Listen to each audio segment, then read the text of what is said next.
Deacons Back Incorporated. We want to talk today, our focus is, we're in the skill building categories. We're isolating skills that are required to drive whatever profession you're in, whether it's fire, EMS, police, trucking, public works, any of those. Today we happen to be driving an ambulance, and we're in, the first one is scan and assess red. So there's a lot of discussion when they look through our catalogs and they see our scenarios and they say red and blue, and they say, what's the difference, what's that for? So what we're looking at here is EMS 202, scan and assess city red. So the idea here is that we have a red team who's driving and a blue team that's standing behind. The blue team is calling out the speed for the red team. The red team is going through the exercise, whatever that exercise is. So the theory is throughput in the simulator, they're primarily designed for 2 people per simulator. Of course, we could do a whole audience back here and add that to the training, but we would want to engage the audience either through instructor input or maybe give them a workbook or a quiz book or a test while the student is driving, which kind of takes the place of the PowerPoint, right? So they see this, they write something on it, and they go through there. She's completed the first run through here. I'm going to pause. She's going to step out. I'm going to jump back, and we're going to start the replay. So the purpose here of the replay is that we want to see how well she scan and assess. Again, scanning and assessing is basically breaking up the tunnel vision as you're going down the roadway here, and you're looking for hazards. I don't know of a vehicle that you could drive on a highway anywhere in America where you shouldn't be looking for hazards. If you're the dump truck coming out of city yards, you need to be checking left and right and looking for hazards. So that's the principle here. We've isolated the skill. Let me fast forward. We've isolated the skill of scanning and assessing, and now we're going to take a look at it and see how she did. So now in the replay, how many times did she honk the horn? How many times did she get the red car or the person wearing red? So it's just an exercise to try to see if the head is swiveling and the head is moving, and that's what's most important in this exercise. Now, once we complete this, the theory is obviously blue team here has already seen where all the cars are, so we can't show the same scenario again. So what we're going to do is we're going to stop this one. We're going to exit out, and we're going to grab another scenario, and this one will be the one that's marked blue. So if you look in here, 202 is scan assist red, 203 is blue. So this is the difference between the blue and red when you look in the catalog and you see the different designation of colors. So red team, blue team. Now what's going to happen is once this is loaded, and of course we always wait to load until the whole scene is in all 3 monitors or 5 or 8 monitors, whatever your system happens to have, because sometimes the steering wheel will center itself. So if a student is already in the seat, then they'll grab the steering wheel, and then they won't get it centered properly. So keep them out. It also gives a break. It helps with SAS. Keep them out of it, and then once everything is loaded in the picture, then we go ahead and let them load up. This time, blue team is going to load up. Red team is going to start over here. If you could, Michelle, just press that red button up, please. Thank you. So now we're doing the same basic scenario. It's the same training principle of scanning and assessing, only this time Pete is looking for blue cars or anybody wearing blue. So go ahead and drive. He's looking for anything looking blue. Michelle is monitoring speed, so we're engaging the second student because, again, all of these scenarios, there's more than just the training opportunities than just what the title indicates. So as an example, he's actually practicing some distraction management, right? What we've told him to do is drive straight down the road, scan for the blue cars, honk the horn 1 time every time you see the blue car, right? But what we want is that he's also following a vehicle now. So Michelle is calling out his speed because he should be doing 25. So she's constantly calling out his speed so that he can practice this distraction management. I've got to maintain 25 miles an hour. So see how now he's maintaining 25. So we're practicing this distraction management.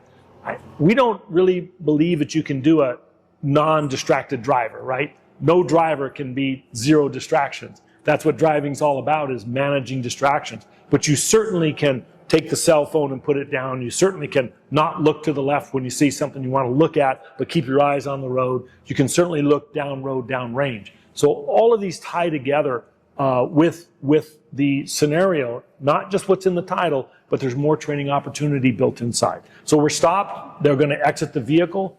We're going to click them back to the beginning. And we're going to start the replay. And once again, we're looking at, for the student's purpose, the replay so they can discover how many did you see. The most important part is, were you turning your head? Pete, were you making your over-shoulder checks? Not just cheating with your eyes, but actually moving your head in both directions. How did that work? Were you able to do that?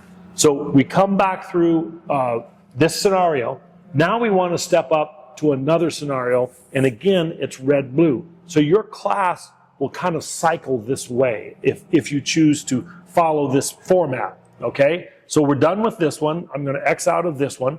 Now what we're going to do is we're going to go to an isolated skill building exercise called mirror checks. So we're still in the 200s here. We go into 200 mirror checks. We see mirror check red. So I pulled mirror check red up. We're going to go ahead and load it. They'll wait for us to load before they climb in.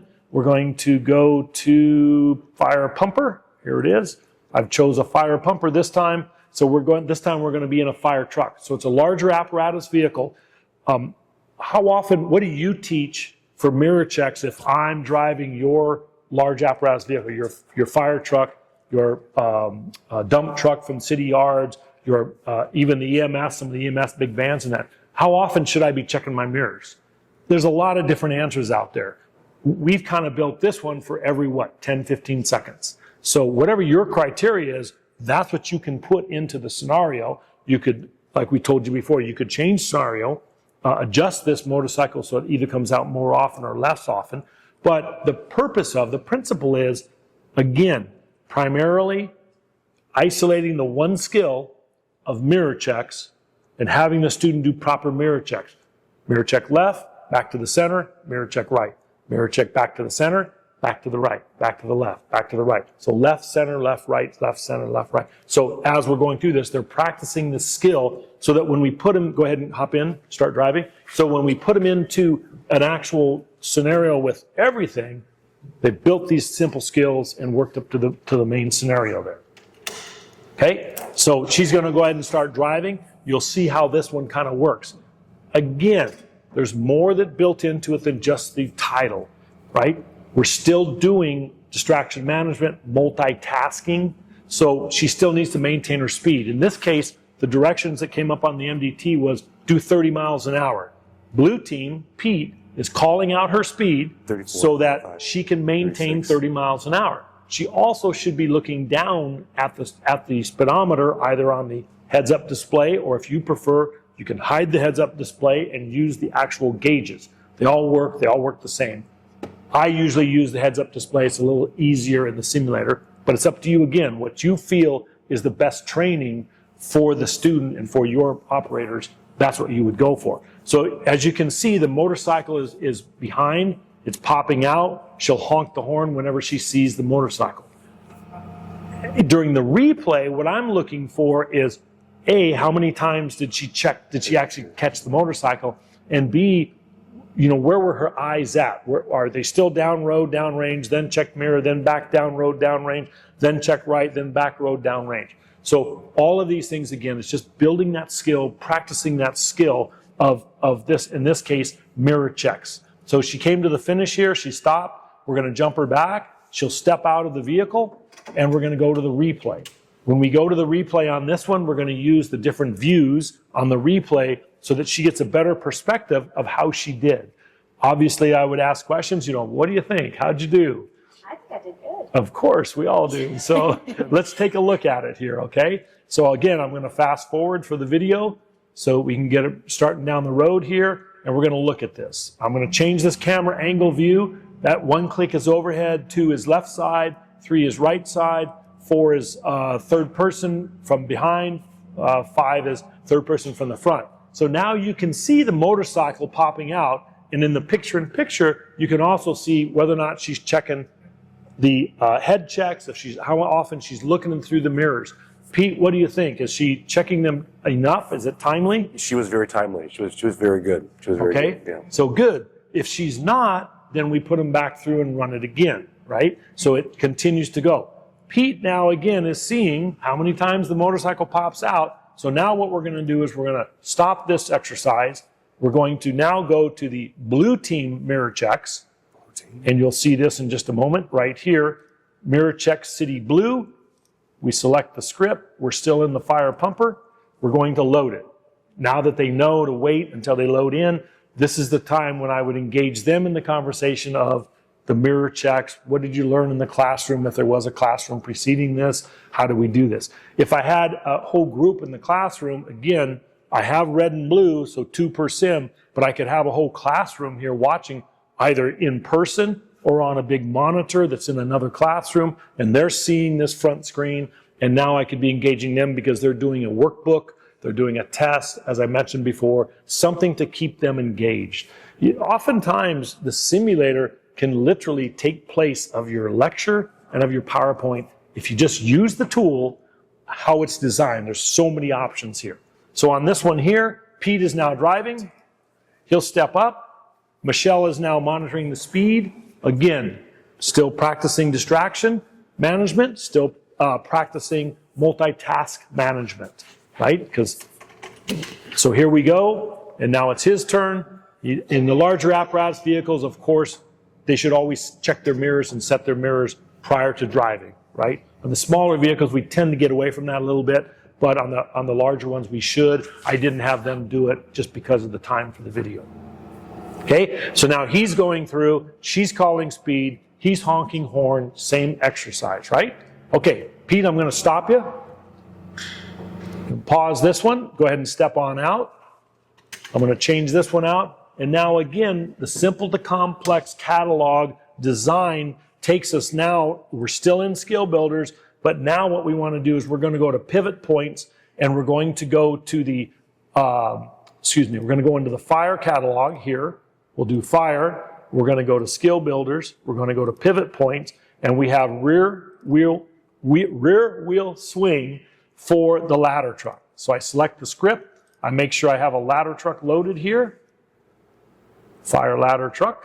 I click load. So now we're progressing up as we do more scenarios, right? So we started with a basic scan and assess. Then we layered on top of that the mirror checks. Now what we're going to do is we're going to put them into a situation where they've got to pull away from a curb and merge into traffic. Well, what is required, again, what do you teach for a student to pull away from the curb and pull it and merge into traffic? What should they be checking, right? Do you guys know what you should be checking before you pull away from a curb and merge into traffic, especially in a large apparatus vehicle? Cars, pedestrians. Cars, pedestrians, and where do you look to check for those things? Blind spots. Mirrors, blind spots.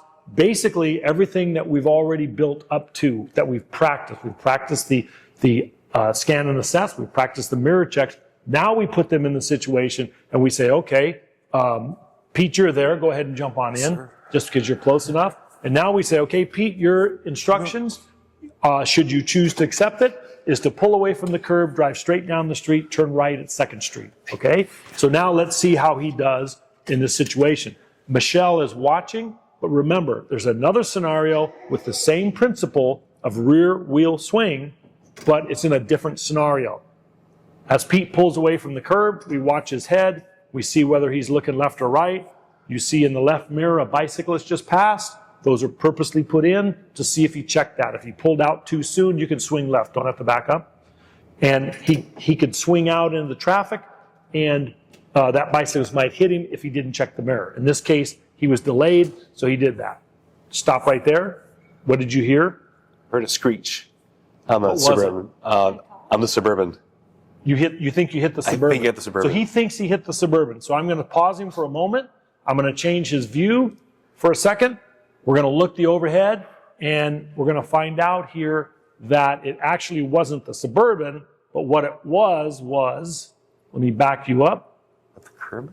You were fine on the Suburban. Let me go to replay.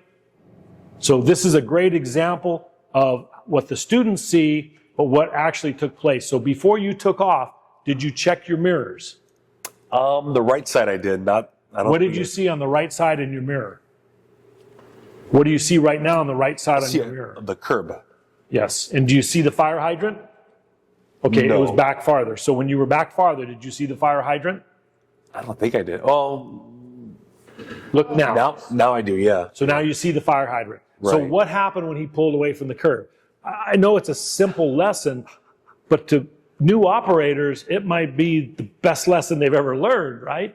Because we said you need to scan and assess, you need to check your mirrors. He checked the mirror, but maybe he didn't identify that there was a fire hydrant in that position.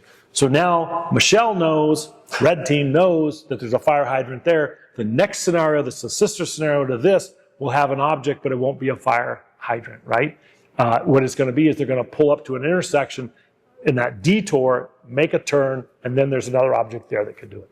So again, we're simple to complex. Building on top of each scenario builds on itself and keeps going more and more difficulty. But the biggest thing is the throughput. Red team, blue team, engage the whole rest of your class if that's what you have. Use this tool, use it to replace your PowerPoint, use it for the best student learning you can have because it's student practical application, hands-on, best retention you can get.